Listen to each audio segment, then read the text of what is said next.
오늘의 주요 뉴스입니다. 전직 사법부 수장이 구치소에 수감되는 사상 초유의 상황이 벌어졌습니다. 법원은 양승태 전 대법원장의 사법농단 혐의가 충분히 인정되고 사안이 중대하다며 구속영장을 발부했습니다. 정부가 재산세, 건보료 등 60여 개 항목 선정의 기준이 되는 표준 단독주택 공시가격 상승률을 발표했습니다. 서울 용산과 강남, 마포 등 초고가 단독주택이 밀집한 지역의 공시가격이 30% 이상 올랐습니다. 김병준 자유한국당 비대위원장이 전당대회 불출마 선언과 함께 황교안 전 국무총리를 비롯한 대권 주자들의 불출마를 촉구했습니다. 하지만 황 전 총리를 비롯한 주자들은 사실상 거부의 뜻을 밝혔습니다. 김영철 부위원장으로부터 트럼프 대통령의 친서를 받은 김정은 위원장이 크게 만족했다고 조선중앙통신이 보도했습니다. 폼페이오 장관은 북한 측 새 카운터파트와 만났다고 밝혀 북한이 새 라인업을 정비했다는 분석이 나오고 있습니다. 사흘간 미세먼지 문제를 논의한 한국과 중국이 미세먼지 저감 대책에 힘을 모으기로 했습니다. 하지만 중국의 책임 인정 등 기대했던 내용이 없어서 알맹이가 빠졌다는 지적이 나옵니다. 오늘 새벽 울산 농수산물 시장에서 불이 나 건물이 한 동이 폭삭 내려앉았습니다. 건물 안에 있던 상가 70여 채가 전소했는데 설을 앞둔 터라 피해액이 상당한 것으로 알려졌습니다.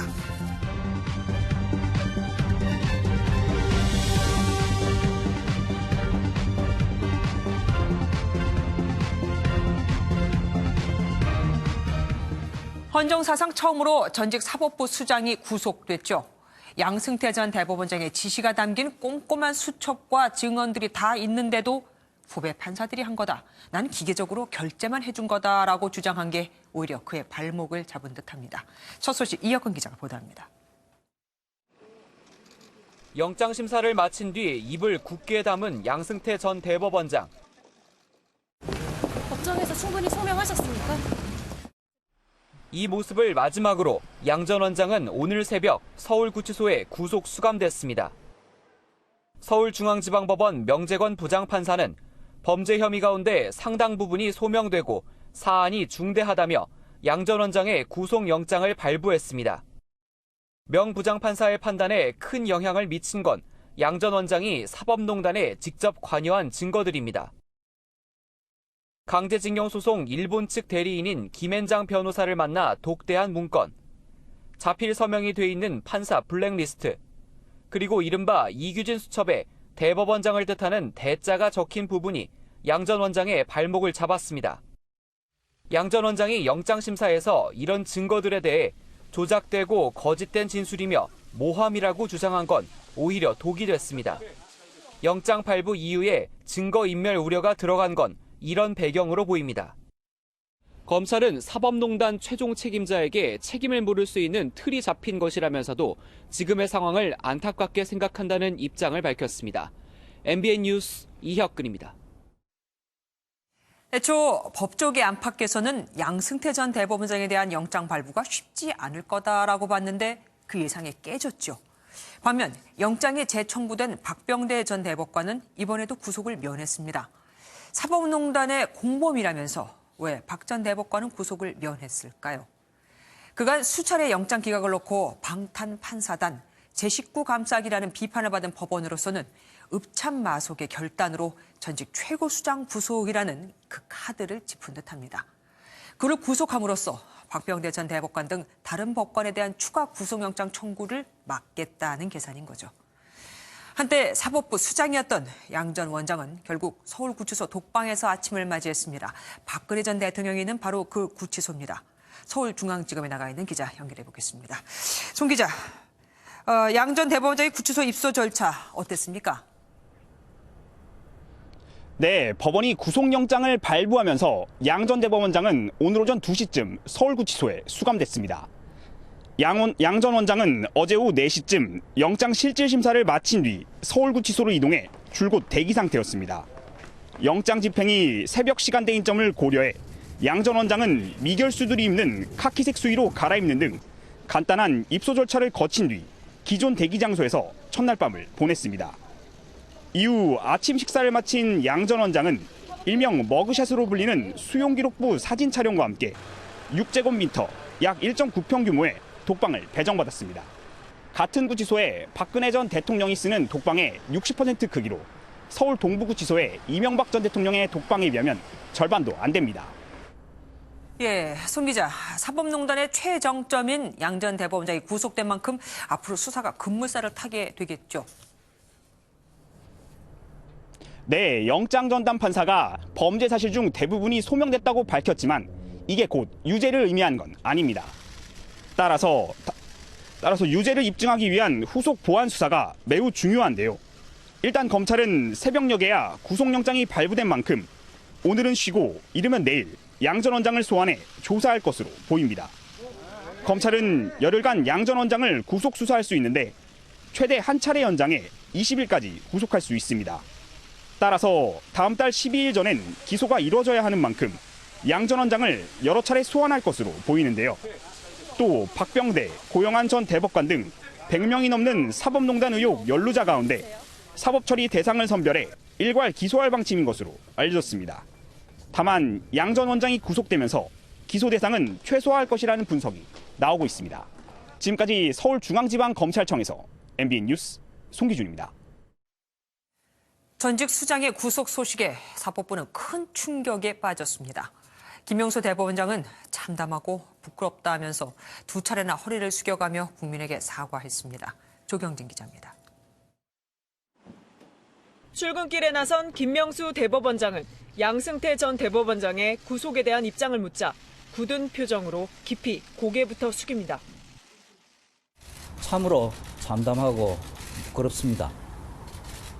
지금 이 상황에서 제가 어떤 말씀을 드려야 우리의 마음과 각오를 밝히고 또 국민 여러분께 작은아마 위안을 드릴 수 있을지 저는 찾을 수 없습니다. 동요하는 사법부 구성원에게는 맡은 역할을 충실히 수행하는 것만이 국민 기대에 부응하는 것이란 당부도 남겼습니다. 사법부 치욕의 날을 맞은 법원 내부도 큰 충격에 빠졌습니다. 구속은 지나치다, 믿을 수 없다는 반응부터 이번 기회에 털고 가야 한다는 의견까지 다양합니다. 하지만 가급적 언급을 자제하자는 분위기인 듯 판사들의 내부 통신망은 정작 폭풍전야처럼 며칠째 잠잠합니다. 일각에선 검찰 수사를 수용한 김명수 대법원장 책임론을 들어 보수 성향 고위 법관들이 반기를 들 것이란 얘기도 흘러나옵니다. 반면 이번 사태로 판사의 관료화, 줄 세우기를 부른 현 사법 시스템에 대한 개혁 작업이 더욱 탄력을 받을 것이란 관측도 나옵니다. 이런 가운데 대한변호사협회는 성명을 통해 사법제도를 적극적이고 전향적으로 개혁해야 한다고 강조했습니다. 전직 수장 구속이라는 사법부 초유의 사태가 사법부의 치욕으로 남고 끝날지 아니면 사법부 신뢰 회복의 전환점이 될지 관심이 모아지고 있습니다. MBN 뉴스 조경진입니다. 국방부가 어제 일본 초계기의 위협 비행 당시 우리 함정에서 촬영한 사진을 공개했습니다. 사진에는 일본 초계기의 외형은 물론 거리와 비행 고도 등 레이더 정보도 다 담겨 있습니다. 양정현 기자 보도합니다. 일본 초계기가 우리 함정에 위협 저공 비행을 한 지 하루 만에 국방부가 당시 우리 함정에서 찍은 사진을 공개했습니다. 꼬리 날개 형태까지 선명하게 보일 정도로 가까운 위치로 비행했음을 알 수 있습니다. 공개된 사진 5장은 열영상 카메라와 캠코더로 촬영한 영상 중 일부로 확인됐습니다. 사진들에는 일본 초계기가 대조영함에 접근을 시작할 무렵과 가장 가깝게 접근한 시점 등 3개의 시점에 대한 정보가 담겨 있습니다. 국방부는 당시 대조영함과 일본 초계기의 거리 등이 담긴 레이더 정보도 함께 공개했습니다. 초계기가 대조영함에서 가장 가깝게는 약 540m 떨어진 거리에서 60에서 70m의 높이로 비행했다는 사실을 확인할 수 있습니다. 부인할 수 없는 그런 정확한 증거로 볼 수 있습니다. 540m까지 접근했다는 함은 이 항공기 조종사가 잘못 항해할 경우 2 내지 5초 만에 함정하고 충돌할 수 있는 것. 정의용 청와대 국가안보실장은 NSC 상임위원회를 열어 최근 일본 초계기의 근접 위협 비행에 심각한 우려를 표하고 재발하지 않도록 엄중히 대응해 나가기로 했습니다. MBN 뉴스 연장현입니다. 국방부에 따르면 우리 측은 당시 일본 초계기의 근접 비행 영상을 갖고 있는데 왜 이 영상을 공개하지 않고 사진 몇 장만 이렇게 내보냈을까요? 김문희 기자가 알아봤습니다. 앞서 국방부는 당초 열영상 카메라와 캠코더로 찍은 영상 공개를 검토한 것으로 알려졌습니다. 하지만 최종적으로 해당 영상을 캡처한 사진만 공개하기로 결론 내렸습니다. 군 관계자는 당시 일본 초계기가 워낙 빠르게 지나가 영상이 매우 짧다고 말했습니다. 이 때문에 영상 공개는 큰 의미가 없으며 대신 당시 근접 비행을 입증할 수 있는 객관적 자료인 레이더 화면을 제공하기로 한 겁니다. 일본이 근거 자료 없이 정치 공세를 퍼붓는 상황에서 굳이 영상까지 공개하며 과도하게 대응할 필요는 없다고 판단한 것으로 보입니다. 어제 국방부 입장문 발표자를 브리핑 직전 정경두 국방부 장관에서 합참 작전본부장으로 바꾼 것도 같은 맥락입니다. 발표자를 누구로 할 것인가에 대한 부분은 상징적으로 갖는 의미가 중요하기 때문에 군사적인 대응 부분, 작전적인 부분이 더 의미가 있다라고 생각을 해서 국방부는 일본 초계기 사안을 정치적으로 보지 않으려 한다며 앞으로도 객관적인 증거를 기반으로 풀어나가겠다고 밝혔습니다. MBN 뉴스 김근희입니다. 더 가관인 건 일본 정부 그리고 몇몇 극우 성향의 일본 언론들 반응입니다. 근접 위협 비행이 있었다는 우리 군 당국의 발표가 우리 국내 여론용에 불과하다고 주장하고 있거든요. 사실 레이더 논란으로 급락하는 지지율을 올린 건 일본 아베 총리죠. 박통일 기자입니다. 일본 방위성은 자국 초계기의 근접 위협 비행 사실 자체를 부인했습니다. したという事実はなく適切に飛行していたと、そういう防衛省から受けています。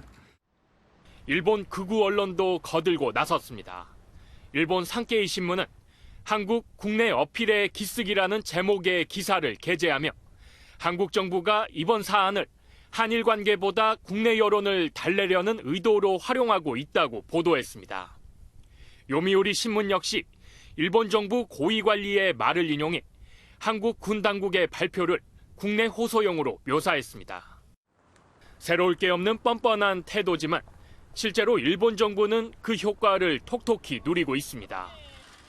아베 정권의 지지율은 최근 한일 레이더 갈등이 고조되는 사이 4%포인트 넘게 올라 한 달 만에 지지율이 반등했습니다. 일각에선 아베 총리가 자위대를 정식 군대로 만들기 위한 여론몰이의 일환으로 우리나라와의 군사적 마찰을 고의로 부추기고 있다는 해석도 나옵니다. 뻔뻔함을 넘어 황당한 일본의 이 같은 억지 주장도 알고 보면 자국 이익을 위한 치밀한 계산이 깔렸다는 분석이 나옵니다. MBN 뉴스 박통일입니다. 재산세, 건보료 등 각종 세금 부과의 기준이 되는 표준 단독주택의 공시가격이 공개됐습니다. 전국적으로는 9%, 서울은 17%가 올랐습니다. 역대 최고 인상률입니다. 먼저 정주영 기자가 보도합니다. 올해 전국 22만 표준 단독주택의 공시가격이 평균 9.13% 올랐습니다. 지난해의 2배 수준으로 역대 최고의 상승폭입니다. 지역별로는 서울이 지난해의 2배를 넘는 17.75% 뛰었고 대구와 광주, 세종이 뒤를 이었습니다. 특히 고가주택이 눈에 띄게 올랐습니다. 9억 원 이하 단독주택의 공시가격 상승률은 7%를 넘지 않지만 25억 원이 넘을 경우 공시가가 무려 36.49%나 높아졌습니다. 가장 비싼 표준 단독주택은 이명희 신세계그룹 회장의 서울 한남동 자택 4년 연속입니다. 이 회장 자택의 공시가격은 지난해 169억 원에서 올해 270억 원으로 올랐습니다. 상승률이 60%에 달합니다. 정부는 실거래가에 못 미치는 공시가격을 현실화해 세금을 공정하게 매기겠다고 밝혔습니다. 또 100채 중 98채의 공시가격 상승률은 평균보다 낮아 서민들의 세금 부담은 크지 않을 것이라고 강조했습니다. 중저가 주택을 소유한 서민들에 대한 영향은 최소화하도록 하겠습니다. 역대 최대로 오른 단독주택 공시가격은 이의 신청 기간을 거쳐 3월 20일에 확정 공시됩니다. MBN 뉴스 정주영입니다. 역대 최대 폭으로 오른 공시가격. 그럼 세금 부담은 얼마나 늘까요? 경기도에서 시세 13억 8천만 원짜리 주택을 보유했다고 가정하면 179만 원이었던 보유세는 214만 6천 원으로 20% 가까이 늘어납니다. 특히 고가 주택이 밀집한 서울 용산구와 강남구, 마포구 등 5곳은 공시가격이 30% 안팎으로 오르며 세금 부담이 더 커집니다. 1가구 1주택자의 보유세 부담은 전년도와 비교해서 최대 1.5배를 넘을 수 없게 돼 있는데 이 한도까지 세금이 늘어나는 사례가 속출할 것으로 예상이 됩니다. 그런데 꼭 이런 곳만 있는 것은 아닙니다. 서울의 시세 6억 5,500만 원짜리 주택은 보유세가 78만 원에서 81만 6천 원으로 상승폭이 크지 않습니다. 경남의 시세 4억 7천만 원짜리 주택은 공시가격이 오히려 내려가서 보유세도 11.6% 감소합니다. 이제 관심은 국민의 60%가 살고 있는 아파트 공시가격입니다. 오는 3월쯤 발표될 예정인데 과연 어떻게 될지 김경기 기자가 예상해봤습니다. 서울 반포동의 이 아파트는 전용 면적 84제곱미터 가격이 18억 원에서 23억 원으로 1년 만에 5억 원이 뛰었습니다. 정부가 오른 집값을 공시가격에 적극 반영한다는 방침인 만큼 큰 폭의 공시가격 상승이 예상되는 대목입니다.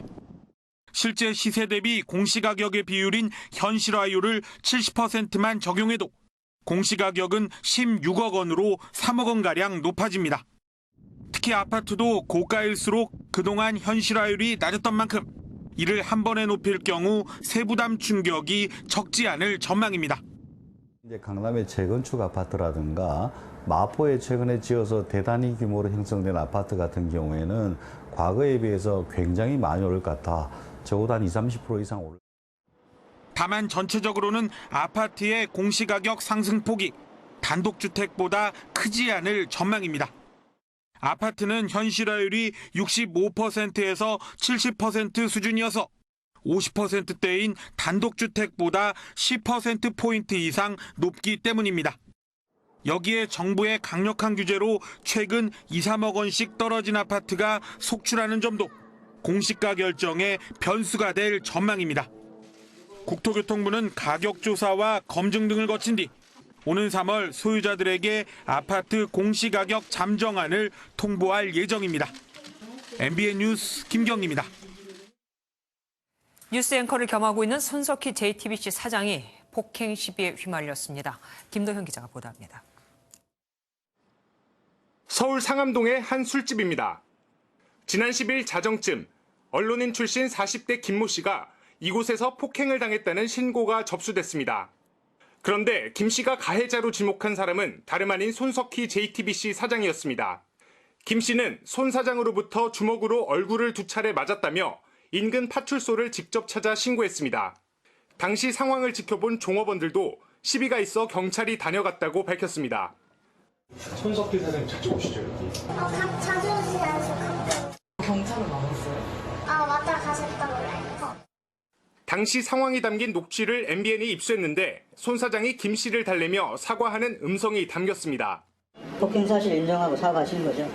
그래. 왜 아팠다면 내가 폭행이고 사과할게. 김 씨는 해당 녹취록과 상해 진단서를 이미지 파일로 경찰에 제출했습니다. 이에 대해 손 사장 측은 전혀 사실이 아니라며 김 씨가 손 사장에게 불법적으로 취업을 청탁하였으나 뜻대로 되지 않자 오히려 손 사장을 협박했다고 밝혔습니다. 경찰은 현재 내사가 진행 중이라며 손 사장을 상대로 출석을 통보했다고 밝혔습니다. 손 사장은 김 씨를 상대로 공갈 등 혐의로 검찰에 고소장을 제출했습니다. MBN 뉴스 김도형입니다. 아파트에서 40대 부부와 10대 자녀 2명, 일가족 4명이 숨진 채 발견됐습니다. 외관상 타살 흔적이 없고 유서나 약물도 발견되지 않았습니다. 배준우 기자입니다. 오늘 오후 3시쯤 서울 화곡동 아파트에서 일가족 4명이 숨졌다는 신고가 접수됐습니다. 아들 부부의 어머니가 처음 시신을 발견하고 신고한 것으로 전해졌습니다. 이 집엔 어머니와 40대 아들 부부, 10대 자녀 2명 등 모두 5명이 살았던 것으로 확인됐습니다. 시신은 외관상 타살 흔적은 없고 유서나 약물은 발견되지 않은 것으로 알려졌습니다. 이웃 주민들은 오늘 새벽 이들 부부 사이에 다툼이 있었던 것으로 보인다고 말했습니다. 항상 세신 의식을 해서 저도 신경 공부서는데 어제부터 딱 그러길래 남자 목소리를 들었어요. 거의 알리는 소리 같은 거 하지 말라고 계속 그러더라고요. 경찰은 일가족이 극단적인 선택을 한 것에 무게를 두고 정확한 사인을 조사하고 있습니다. MBN 뉴스 배준우입니다. 새벽에 울산 농수산물 도매시장 수산물 판매동에서 큰 불이 발생했습니다. 불과 몇십 분 만에 건물 지붕까지 무너지며 건물이 폭삭 내려앉았는데 여긴 점포 78채가 있었습니다. 설 명절을 앞두고 제수용품을 미리 준비해둔 상인들의 피해가 컸지요. 안진우 기자입니다. 건물 한쪽에서 시뻘건 불길이 치솟습니다. 검은 연기와 함께 불은 순식간에 건물 전체를 뒤덮습니다. 출동한 소방대가 물을 뿌려보지만 거센 불길은 잡히지 않습니다. 우왕좌왕하고 안에서 이제 불났다고 밖에 있는 사람한테 얘기를 해주니 이제 그때서 이제 소방서에다 연락을 했. 100명이 넘는 소방대원과 소방장비 35대가 동원됐지만 큰 불길을 잡는 데만 1시간 30분이 걸렸습니다. 다행히 영업시간이 아니라 인명피해는 없었지만 점포 78채가 전소됐습니다. 건물 한 동에 점포가 다닥다닥 붙어있어 피해가 컸습니다. 건물 전체가 불에 타면서 보시는 것처럼 지붕까지 완전히 내려앉았습니다. 상인들은 망연자실한 표정입니다. 하루하루 벌어가지고 먹고 살아야 되는 거잖아요. 우리 살림의 터전인데 진짜 뭐 여기 말이 잘 안 나옵니다. 불이 난 시장은 3년 전 추석 연휴를 앞두고 불이 난 곳입니다. 경찰과 소방당국은 목격자 진술을 바탕으로 화재 원인을 조사하고 있습니다. MBN 뉴스 안진우입니다.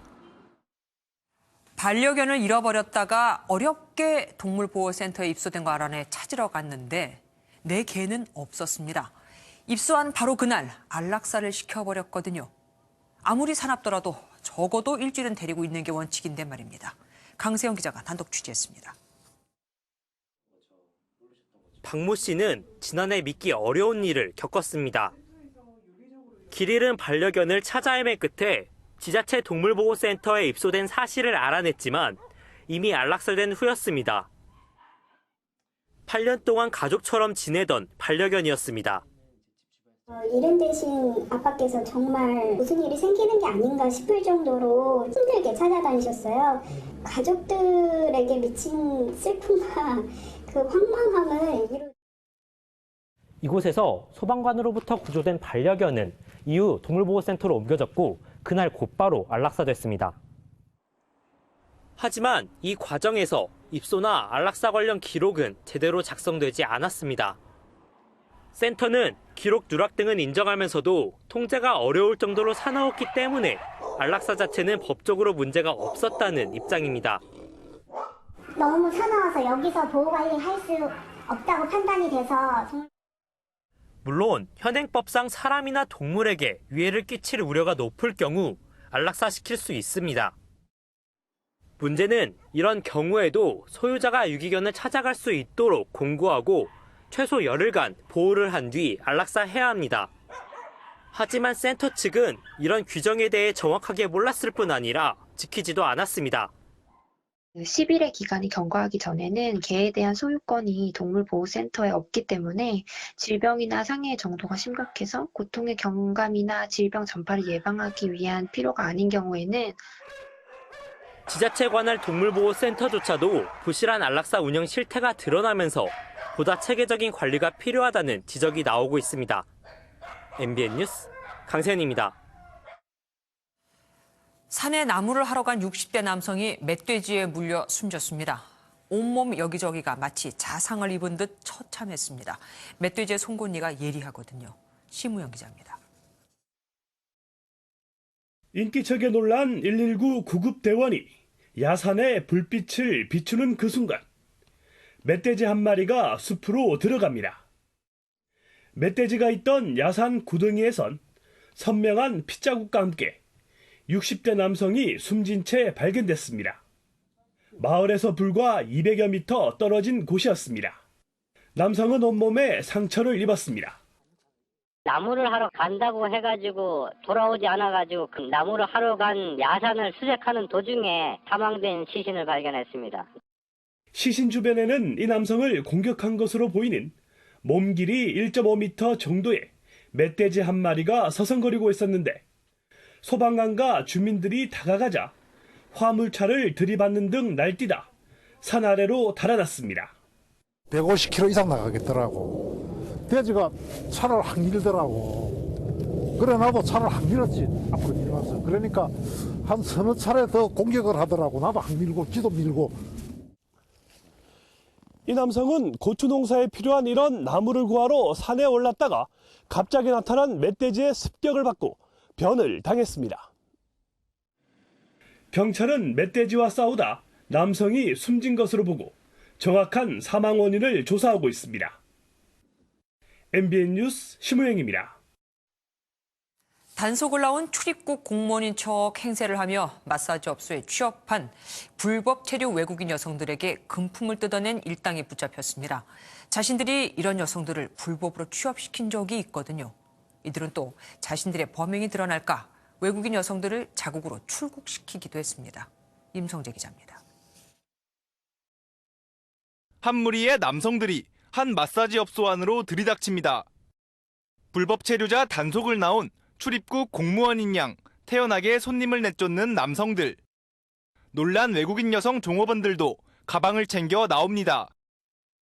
위조 공무원증까지 만들어 내밀었지만 이들은 그냥 사기꾼이었습니다. 일당은 불법 체류자 신분인 태국 여성 5명을 업소에서 데리고 나와 길가에 있는 차량에 태웠습니다. 납치한 여성들을 12시간 동안 감금한 뒤 국내에서 번 돈은 모두 국고로 환수해야 한다며 1,000만 원가량의 금품을 뜯어냈습니다. 팀장과 단속원 등 역할을 나누고 태국어로 된 진술서를 준비하는 등 치밀함을 보인 일당은 범행 사실이 드러날까 여성들을 실제로 출국시키기까지 했습니다. 범인들은 외국인 취업 알선 브로커들로 평소 불법 체류자들이 마사지 업소에서 일한다는 사실을 알고 범행을 계획하게 되었습니다. 하지만 한 피해 여성의 남자친구가 이를 수상하게 여겨 신고를 하면서 결국 꼬리가 잡혔습니다. 경찰은 일당 4명을 공동 공갈 등의 혐의로 구속하고 추가 범죄가 있는지 조사하고 있습니다. MBN 뉴스 임성재입니다. 고양이에게 생선 가게를 맡겼습니다. 창고를 잘 지켜달라고 보안업체에 부탁했는데 그 보안업체에 다녔던 전직 직원이 그 창고를 털었거든요. 심지어 자신이 녹화된 CCTV까지 지웠습니다. 노태현 기자입니다. 어둠 속에서 머리에 랜턴을 착용한 남성이 두리번거리더니 건물 출입문으로 다가갑니다. 건물 안쪽에 쌓여있는 물건들 사이로 분주하게 움직이는 모습도 포착됩니다. 자신이 관리했던 물류창고에 침입해 신발과 옷 등 물건을 훔친 전직 보안업체 직원 정모 씨입니다. 보안 시스템에 능숙했던 정 씨는 기억해뒀던 비밀번호를 이용해 경보가 울리는 보안 장치를 해제한 뒤 창문으로 창고에 침입했습니다. 범행 후에는 휴대전화로 CCTV 관리 사이트에 접속해 자신이 찍힌 부분을 삭제하는 치밀함도 보였습니다. 저희도 이번에 너무 황당한 게, 이렇게 이 정도까지 이걸 갖다가 할 수가 있을까? 복원해가지고 얼굴은 명확하지가 않은데 이제 걸음걸이 보고서. 퇴직한 뒤 지난해 7월부터 정 씨가 7차례에 걸쳐 이렇게 훔친 물품은 모두 6천만 원 상당. 하지만 결국 휴대전화로 접속한 로그인 기록이 발목을 잡았습니다. 이 범행 일자별로 접속한 IP를 확보해가지고 휴대폰 IP 전화번호를 발췌해가지고 인적사항을 특징하고. 경찰은 야간 건조물 침입 절도 혐의로 정 씨를 구속했습니다. MBN 뉴스 노태현입니다. 유명 기업이 제시한 예상 매출액을 믿고 고속도로 휴게소에 가게를 열었는데 정작 장사를 해보니 매출액은 터무니없게 나왔습니다. 그래서 손해배상을 요구했더니 오히려 기업 측이 계약 기간을 지키지 않고 폐업했다며 소송을 제기했습니다. 착한 기업으로 유명한 풀먼의 일입니다. 민경현 기자가 단독 보도합니다. 소규모 프랜차이즈 요식업을 운영하는 배모 씨는 2년 전 풀먼 푸드앤컬처로부터 자신들이 운영하는 고속도로 휴게소 입점을 제안받았습니다. 휴게소 매장은 운영이 까다롭다는 점을 들어 거절했지만 계속된 설득에 결국 계약을 체결했습니다. 가평휴게소부터 해서 10개가 넘는 매장들을 운영하고 있었다 보니까 본인들이 가이드는 다 주니까 걱정하지 말라 이렇게 얘기를 해서 저희가 이제 진행을 했고요. 2017년 6월부터 1년 반 동안 가게를 운영하기로 계약한 배 씨. 그러나 현실은 풀무원의 말과는 딴판이었습니다. 풀무원이 계약서에 적시한 예상 매출은 월 1억 6,600만 원이었지만 실제 매출은 예상액의 20% 정도에 불과했던 겁니다. 풀무원에 저희가 또 내야 되는 수수료가 월 매출의 45% 정도 됐습니다. 인건비랑 재료비만 내도 일단 한 달에 1,000만씩 마이너스가 계속. 휴게소 교통량 계산에 큰 착오가 있던 건데 풀무원 측도 자신들의 실수를 인정합니다. 그렇죠. 저희 또 네. 착오가 좀 있는 분이라 일단 지금 아니니까 지금 바닥이에요. 네. 진짜 더 떨어지진 않을 거예요. 배 씨는 결국 지난해 4월 가게 문을 닫았고 발생한 손해에 대한 배상을 요구했습니다. 그러자 풀무원 푸드앤컬처는 오히려 배 씨가 계약 기간을 지키지 않고 무단으로 영업을 중단했다며 맞고소를 제기했습니다. 민법에 따르면 중대한 착오가 있는 계약서의 경우 효력이 상실됩니다. 과연 입점하는 업체가 받아들일 수 있을 정도의 착오인지가 중요한 것입니다. 근데 이번 사건 같은 경우에는 그 차이가 70~80%의 정도에 해당할 정도로 상당히 크기 때문에. 반면 풀무원 측은 예상 매출액은 상인들의 보증보험을 들기 위한 단순 자료에 불과할 뿐더러 오히려 배 씨의 계약 파기로 가뜩이나 어려운 휴게소 사업이 더 큰 피해를 보고 있다고 주장했습니다. 풀무원이 운영하는 고속도로 휴게소는 전국 19곳입니다. MBN 뉴스 민경영입니다. 박종철 예천군 의원에게 캐나다에서 폭행을 당했던 한인 가이드가 박 의원 등을 상대로 민형사상 소송을 제기합니다. 손해배상 청구 금액이 50억 원을 넘습니다. 신재호 기자입니다. 지난달 캐나다에서 한인 가이드를 폭행한 박종철 예천 군의원. 폭행 피해자인 한인 가이드는 박 의원 등을 상대로 500만 달러, 우리 돈으로 약 56억 4천만 원의 소송을 진행할 것이라고 밝혔습니다. 손해배상 청구 대상은 가해자인 박종철 의원과 폭행 현장에서 방조한 사람들, 예천 군의회입니다. 변호를 맡은 로우 와인스틴 앤 손 로펌 측은 박 의원이 우발적으로 때린 게 아니라 여러 번 가격했다며 그 주변에 있던 사람들도 상황을 보고만 있어 공범으로 볼 수 있다고 주장했습니다. 또 사건 발생 후 가해자들의 대처 방식은 신사적이지 않았고 피해자를 더 괴롭게 했다며 소송 이유를 밝혔습니다.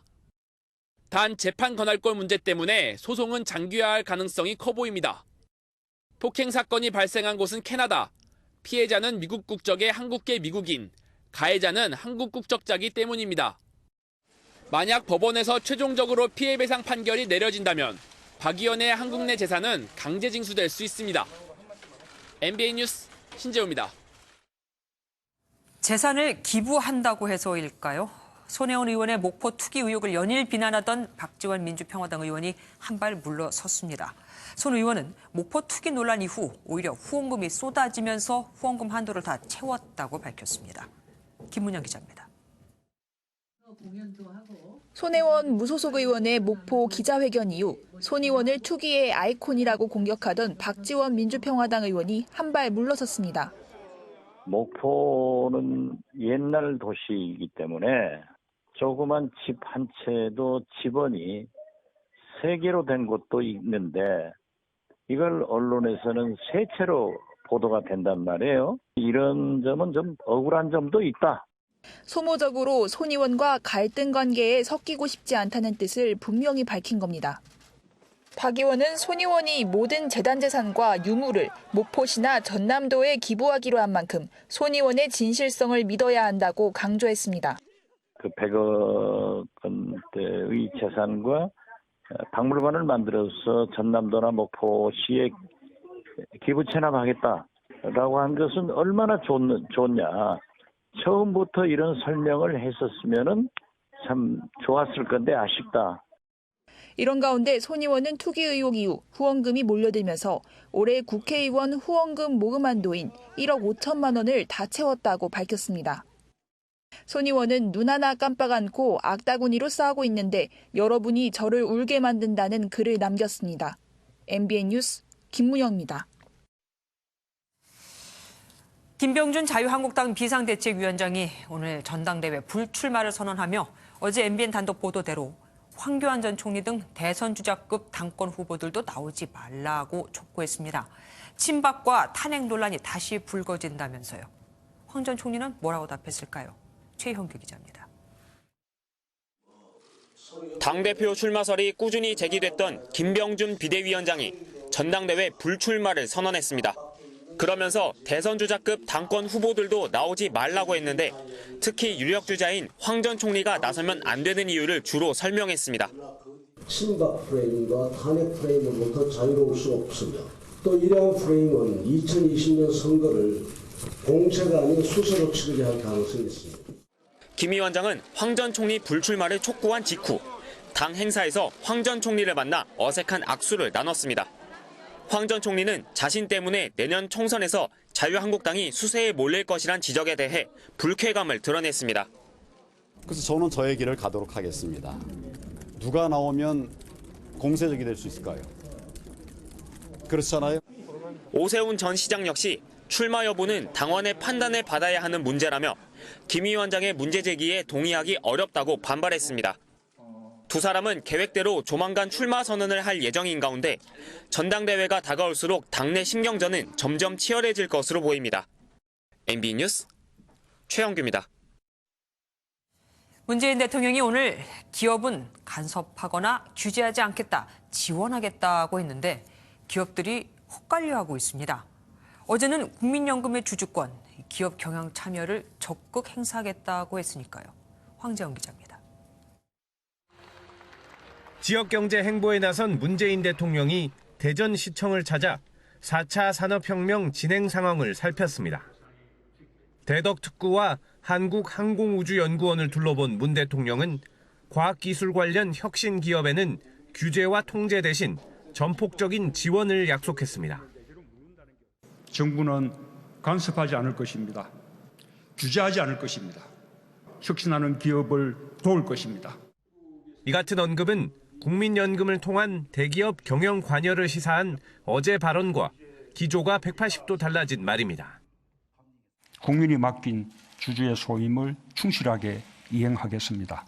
틀린 것은 바로잡고 반드시 그 책임은 물을 것입니다. 청와대는 이와 관련해 기업의 명백한 위법 활동에 대해 민주적인 절차에 따라 행사한다는 의미였다며 통제 논란을 해명했습니다. 문 대통령은 대전의 명물 성심당 빵집에서 튀김 소보루를 사는가 하면 직원들로부터 깜짝 생일 축하 케이크를 선물 받았습니다. 기업의 당근과 채찍을 함께 사용하겠다는 문 대통령의 뜻으로 풀이되는데 일부에선 기조가 혼란스럽다는 반응도 나오고 있습니다. MBN 뉴스 황재원입니다.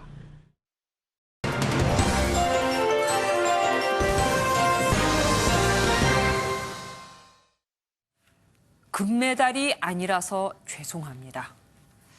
당시 17살이었던 심석희 선수가 소치 동계올림픽에서 은메달을 딴 뒤 울먹이면서 한 말입니다. 메달의 색깔이 금이 아니라서 1등을 못해서 기죽어 있는 메달리스트의 모습은 다른 나라에서는 좀처럼 찾아보기 힘들죠. 도대체 금메달이 뭐길래 어린 소녀가 이런 말까지 해야 했을까요? 우리나라 국가대표 선수들은 대부분 엘리트 체육 시스템을 거칩니다. 1972년 국가가 주도해 만든 제도인데 체육 특기자를 선발해서 육성하는 시스템이죠. 이런 시스템의 목표는 좋은 성적, 1등을 많이 만들어내는 겁니다. 여기에 반드시 필요한 게 오랜 합숙과 훈련이고요. 막대한 국가 예산도 여기 들어갑니다. 이 제도 덕에 경기 실적이 좋은 선수들이 학교 성적과 무관하게 좋은 대학에 갈 수 있고 국가가 원하는 국위 선양도 했지만 그만큼 부작용도 컸습니다. 공부를 하지 않아도 명문대에 갈 수 있는 길이 있다 보니 대입 수단으로 전락이 되는가 하면 지도자들이 돈으로 거래나 승부 조작을 하고 성적을 내기 위해 무조건적인 복종이 용인됐습니다. 금메달을 따면 병역면제와 포상연금이 나오니 그야말로 성적 지상주의에 기름을 부었죠.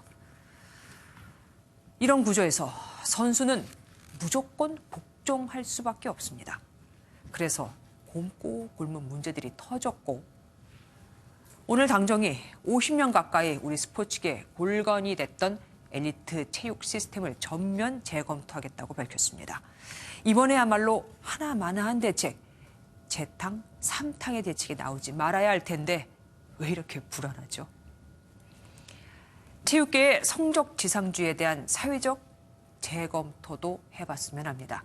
1등만 하는 다 용서되는 사회, 1등을 한 아이도 1등을 못한 아이도 다 같이 불행한 나라를 스포츠 강국이라고 부를 수는 없을 테니까요.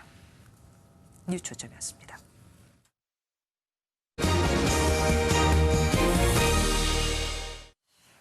북한이 김영철 부위원장이 트럼프 미국 대통령의 친서를 김정은 위원장에게 주는 장면을 공개했습니다.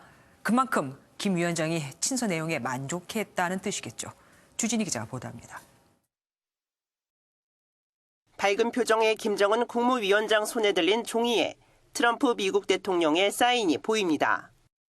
워싱턴 북미 고위급 회담을 마치고 돌아온 김영철 부위원장을 통해 트럼프 대통령의 친서를 전달받은 겁니다. 북한 매체에 따르면 김정은 위원장은 친서에 큰 만족을 표시하고는 트럼프 대통령의 긍정적인 사고방식을 믿고 인내심을 가지고 기다릴 것이라고 밝혔습니다. 트럼프 대통령만 믿겠다고 거론한 것으로 보아 북한의 비핵화 조치와 미국의 대북 제재 해제 등 상응 조치가 어느 정도 의견 접근을 이룬 것으로 풀이됩니다. 북한은 또 스티브 비건 특별 대표와의 실무 협상에 새 인물을 투입한 것으로 보입니다. But Special Representative Biegun had the opportunity to meet with his newly designated counterpart as well, where they were able to discuss some of the complicated issues. 새 카운터파트로 유력한 인물은 트럼프 면담부터 김정은 보고까지 동석한 김혁철 전 스페인 대사와 박철 조선아시아 태평양 평화위원회 부위원장. 북측 실무 접촉 파트너가 김혁철 혹은 박철로 바뀐 게 아니냐 보도가 나오고 있는데요. 지금 현재 언급을 자제토록 하겠습니다. 스웨덴에서 비건과 만난 최선희 외무성 부상이 비핵화 협상에서 빠진 것은 아니고 새로운 인물이 투입된 것으로 보인다고 전문가들은 분석합니다. MBN 뉴스 주진입니다. 사흘간 미세먼지 대책을 논의한 한국과 중국이 미세먼지 저감 대책에 힘을 모으기로 했습니다. 하지만 도대체 한반도를 뒤덮는 미세먼지의 책임이 어디 있는가에 대해서는 나온 게 없습니다. 알맹이가 쏙 빠진 거죠. 정설민 기자입니다. 한국과 중국이 미세먼지 해결을 위해 힘을 모으기로 했습니다. 미세먼지 예보 정보를 실시간으로 공유해 고농도 미세먼지를 2, 3일 전에는 알린다는 계획입니다. 한중일 미세먼지 보고서는 오는 11월에는 반드시 공개하기로 했습니다. 지난해 만들기로 했다가 중국의 비협조로 완성을 못하고 있는 보고서입니다. 그런데 한반도 미세먼지의 주 발원지가 어딘지 정작 우리 국민들이 궁금해하던 내용은 전혀 없었습니다. 중국에서는 이제 과거 2013년 이후부터 지금까지 계속 그 미세먼지에 대한 그 저감 노력을 통해서 한 40% 평균을 이렇게 줄였다는 성과를 우리한테 굉장히 강조를 하면서 우리 정부는 중국이 책임을 부인한 적이 없으며 노력하는 부분은 평가해야 한다고 오히려 두둔하는 모습입니다. 할 말은 하겠다던 정부가 중국 달래기에 급급했다는 평가가 나옵니다. MBN 뉴스 정설민입니다. 국립공원공단은 2008년 공원 입장료가 폐지되면서 탐방객이 급증하자 직원들의 업무를 보조할 공원 지킴이를 채용하고 있습니다. 그런데 1차 서류 전형부터 탈락한 사람이 합격한 것도 모자라 업무와 전혀 관계없는 일에 동원이 되고 있었습니다. 강세훈 기자가 단독 취재했습니다. 얼마 전 공원 지킴이를 채용한 국립공원 지리산 사무소입니다. 공원 지킴이가 하는 일은 국립공원 순찰입니다. 탐방객들 불법행위라던가 그런 걸 이제 계도하고요. 그리고 탐방로 다니면서 쓰레기도 줍고 지형 안내라던가. 그런데 채용이 있기 전부터 지원자들 사이에서 합격자가 내정됐다는 소문이 돌았습니다. 실제 1차 서류 전형에서 탈락한 여성 2명이 공원 지킴이로 최종 선발됐습니다. 제가 면접을 보러 갔는데 면접을 보러 오신 그분이 벌써 저 일하는 것을 보고 이미 배정이 돼버렸구나 하는 그런 생각을 하게 됐습니다. 여성 2명이 무슨 일을 하는지 확인해봤더니 황당하게도 공원 지킴이와 전혀 관계없는 주방 일을 하고 있었습니다. 사무소 안에 식당은 만들었는데 직원들이 직접 운영해야 할 상황이 되자 편법을 쓴 겁니다. 직원들 요즘 젊은 사람들이 또 그 반찬을 잘 못해요. 그래서 아주머니가 좀 나이 드시고 하기 때문에. 정부의 사회적 일자리 창출 정책이 공공기관의 허드렛 일을 도맡는 자리로 전락하고 있습니다. MBN 뉴스 강세훈입니다. 양준일 회장 수사 과정에서 알려진 웹하드 카르텔은 불법 영상물의 원흉으로 꼽혔죠. 웹하드 업체가 음란물 유통에 나선 셈이니까요. 정부가 주요 가담자는 구속 수사에 징역형으로 처벌하기로 했습니다. 그제는 대부분이 벌금형으로 끝났거든요. 윤지원 기자입니다. 양진호 회장의 갑질 사태로 대두된 웹하드 카르텔. 불법 음란물 영상을 올리는 웹하드 업체, 이를 심의하는 필터링 업체, 나아가 이를 삭제하는 디지털 장의 업체가 카르텔로 구성된 사실상 한 업체였던 것이 알려지면서 웹하드 카르텔이 불법 음란물 유통의 근본 원인으로 지목됐습니다. 결국 정부가 칼을 빼들었습니다. 수익의 가능성을 차단하고 수익이 생겼다면 몰수하는 등 원천적 대처와 최강의 처벌이 필요합니다. 주요 가담자에 대해 원칙적으로 구속 수사를 하고 벌금이 아닌 징역형으로만 형사처벌하기로 했습니다. 또 신고된 영상물에 대해 사이트 운영자가 즉시 조치를 취하지 않으면 건별로 최대 2천만 원의 과태료를 부과합니다. 수익은 전액 몰수합니다. 범죄 수익 은닉 규제법상 중대 범죄에 포함하여 관련 범죄 수익을 몰수 추징하도록 상반기 내에 국회 통과를 적극 추진하겠습니다. 전문가들은 대책 마련보다 이행이 더 중요하다고 강조합니다. 많은 여성들이 정부나 제도가 바뀌지 않는다는 불신과 무력감을 느끼고 있는데 이 정책과 발표가 실효성을 가지도록 실제로 적용이 되어서 지난해 여성가족부에 신고된 디지털 성범죄 피해 건수만 3만 4천 건. 정부의 실효성 있는 엄격한 법 집행이 시급합니다. MBN 뉴스 윤지원입니다. 현대자동차의 지난해 경영 실적이 공개됐는데 상황이 좋지 않습니다. 영업이익이 1년 만에 반토막이 나면서 9년 만에 최악을 기록했거든요. 서영수 기자입니다. 현대자동차는 지난해 연간 매출 97조 2,516억 원, 영업이익 2조 4,222억 원을 기록했다고 밝혔습니다. 매출은 소폭 늘었지만 영업이익은 지난해보다 47%나 떨어졌습니다. 영업이익이 3조 원을 밑도는 건 2010년 이후 9년 만에 처음입니다. 문제는 실적 둔화가 이어지고 있다는 점입니다. 영업이익이 지난 3분기 76% 폭락한 데 이어 4분기에도 35%나 감소했습니다. 선진국과 중국 시장 판매 부진과 신흥국 통화 약세가 악영향을 미친 것으로 분석됩니다. 글로벌 경제 성장 둔화와 미중 무역 갈등, 중국의 경기 둔화로 올해 경영 환경도 좋지 않을 전망입니다. 수요가 좀 안 좋아가지고 중국도 그렇고 이제 미국도 지금 금리가 오르면 수요가 꺾이거든요. 그래서 이제 시장에서 기대하는 것만큼 실적 회복이 실제 지난해 국내 자동차 생산은 2.1%, 수출은 3.2% 감소하면서 3년 연속 부진이 계속되고 있습니다. 현대차는 위기를 돌파하기 위해 제네시스 SUV 등 신차 출시와 미래 모빌리티 신기술 개발로 돌파구를 만들 계획입니다. MBN 뉴스 서영수입니다. 크로스컨트리 스키하면 대개 눈으로 덮인 깊숙한 숲길을 많이 떠올리시는데요. 서울 한강공원에 크로스컨트리 경기장이 마련됐다고 합니다. 도심 속 스키장 강영호 기자가 다녀왔습니다. 서울 도심 한복판에 설원이 펼쳐졌습니다. 드넓은 한강을 끼고 마련된 1.2km의 크로스컨트리 스키 코스. 이곳에선 이틀간 국제 크로스컨트리 스키 대회가 열립니다.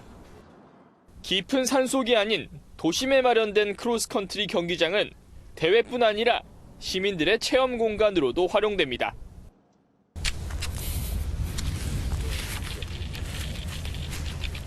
서울 도심 속 마련된 설원의 스키장. 이곳은 이번 주말 시민들을 위한 공간으로 개장됩니다. 이렇게 한강에 와서 쉽게 경기장을 보고 선수들을 보고 즐길 수 있어서 너무 좋은 것 같아요. 바쁜 일상 속 도심에서 즐기는 스키는 동계 스포츠 선진국에서는 일상입니다. 라인 강변에서 크로스컨트리 경기를 개최해 매년 20여만 명의 관광객이 찾는 독일 뒤셀도르프, 캐나다 퀘벡, 노르웨이 드람멘도 도심 속에서 동계 스포츠를 즐길 수 있는 대표적인 곳입니다. 고정관념에서 탈피해 시민들에게 한 발 더 다가선 크로스컨트리 축제. 대한스키협회는 내년에는 평양 대동강 능라도에서 대회를 열겠다는 뜻을 밝혔습니다. MBN 뉴스 강용호입니다.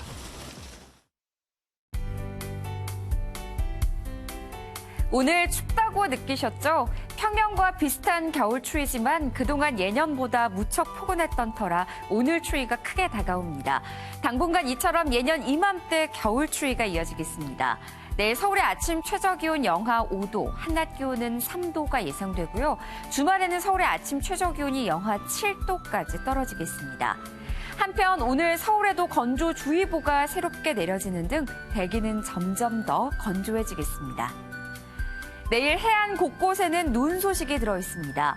내일 강원 동해안은 오후부터, 경북 북부 동해안에는 밤부터 많은 곳은 최고 7cm의 눈이 내리겠고요. 내일 오후에 호남 서해안과 제주에서는 약한 눈이 조금 날릴 수 있겠습니다. 내일 중부지방 오전에 미세먼지 농도가 높게 나타날 것으로 보입니다. 남부지방 맞다가 서해안은 점차 구름이 많아지면서 눈이 날리는 곳이 있겠습니다. 동해안 지역 밤부터 모레 새벽까지 꽤 많은 눈이 내려 쌓일 전망입니다. 내일 서해상에서는 기상 항공기를 이용한 인공강우로 미세먼지 저감 효과를 실험할 예정인데요. 내일 서해 먼바다에서만 바람이 조금 강할 것으로 보입니다. 이번 주말까지 맑은 날씨가 이어지겠습니다. 날씨였습니다. 뉴스팔이 선정한 이한장의 사진입니다. 유명 화장품 업체 새 광고 모델 케이트 그랜트입니다. 다운증 후군이지만 자신의 남다른 외모를 내세워 되려 모델이 됐고 지난해 10대를 대상으로 하는 미인 대회에서는 우승까지 차지했죠. 그녀의 SNS 소개 문구가 와닿습니다. 다른 것은 아름답다. 뉴스팔 여기서 마치겠습니다. 함께해 주신 여러분 고맙습니다.